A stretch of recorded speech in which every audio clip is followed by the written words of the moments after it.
안녕하세요. 오늘은 새로 구매한 펀치니들 비교 영상을 간단하게 찍어봤어요. 슈지츠 반홍이라고 유명한 펀치니들 사이트에서 구매를 했고 실의 굵기와 고리의 길이에 따라 여러가지 종류가 있었는데 저는 가는 바늘 10호로 구매하였습니다.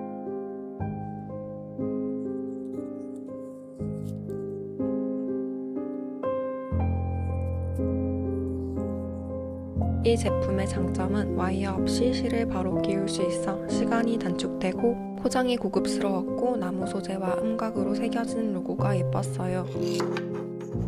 그리고 제품의 곡선 덕분에 그립감이 좋았다는 점 등이 있었습니다. 단점은 개봉 후 3일 동안 손에 베일 정도로 냄새가 많이 났고 기존 바늘보다 예쁘긴 했지만 가격 대비 제가 기대했던 것만큼 완전 고급진 느낌은 아니었어요. 그리고 바늘 끝에는 실을 잡아주는 구멍이 있는데 작업을 여러 방향으로 하다 보면 이렇게 꼬이는 현상이 계속 발생해서 중간중간 풀어주는 게 살짝 번거로웠습니다.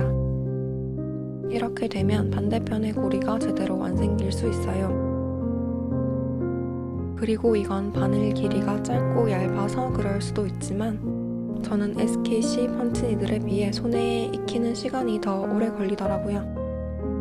마지막으로 저는 고리 쪽을 앞면으로 사용하는 걸 좋아하는데 이 제품은 높이 조절이 불가능해서 다양한 표현을 하지 못한다는 것이 아쉬웠습니다. 다만 SKC 펀치니들의 경우 오래 사용하다 보면 높이 조절 스프링이 자꾸 튕겨서 사용하기 불편하다는 분도 계셨는데 그런 경우에는 아예 처음부터 이렇게 고정되어 있는 제품을 더 선호하실 수도 있을 것 같아요. 저는 얇은 펀치니들 바늘을 알아보다가 이 제품을 구매했었는데 직접 해보니 기존에 사용하던 SKC 펀치니들로도 얇은 실 작업이 가능하길래 없는 형편에 괜히 산 건가 하는 후회가 살짝 들긴 했었어요. 슈지츠 반홍 가는 바늘 10호는 SKC 펀치니들 바늘의 C 버전과 비슷한 길이였습니다. 제가 러그를 만들 때는 고리를 최대한 길게 뺀 뒤 단차를 주며 다듬는 방법을 주로 사용하는데요. 실 길이로 작업하는 경우에는 다듬기엔 살짝 짧을 수도 있겠다는 생각이 들었어요. 바늘 모양을 비교해보면 슈지츠 반홍 쪽이 약간 더 각져있고 한쪽 면이 뚫려있는 형태입니다.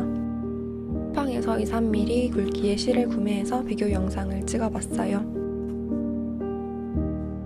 실의 종류에 따라 결과는 달라질 수 있습니다.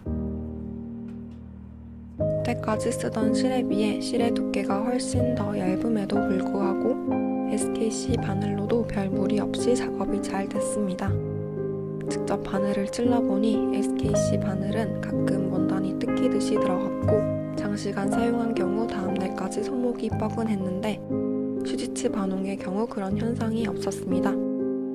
그런데 이 점은 슈지츠 반홍의 바늘이 두께도 얇고 길이도 짧아서 그렇게 느껴지는 것일 수도 있기 때문에 정확한 차이점이라고 이야기하기에는 무리가 살짝 있을 것 같아요.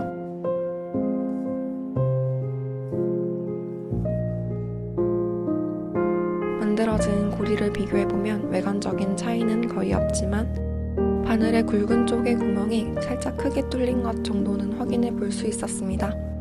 저의 개인적인 생각은 아주 섬세한 작업이 아니라면 바늘과 실의 굵기를 완벽하게 맞추지 않아도 될 것 같아요. 그리고 얇은 실을 사용하니 면적을 채우는데 시간이 5배 정도 더 걸리더라고요. 러그는 사이즈가 큰 경우가 많으니 웬만하면 4mm 정도의 실로 작업을 하고 작은 소품들만 얇은 실을 사용하면 좋을 것 같다는 생각이 들었어요. 마지막으로 얇은 바늘을 처음 써봐서 처음에 실의 간격을 어느 정도로 해야 할지 감이 잘 안 왔었는데요. 굳이 간격을 엄청 좁게 하지 않아도 줄 사이 간격만 빼곡하게 해주니 반대편 고리가 빽빽하게 나와 보이는 것을 볼 수 있었습니다. 다들 즐거운 펀치니들 하시길 바래요.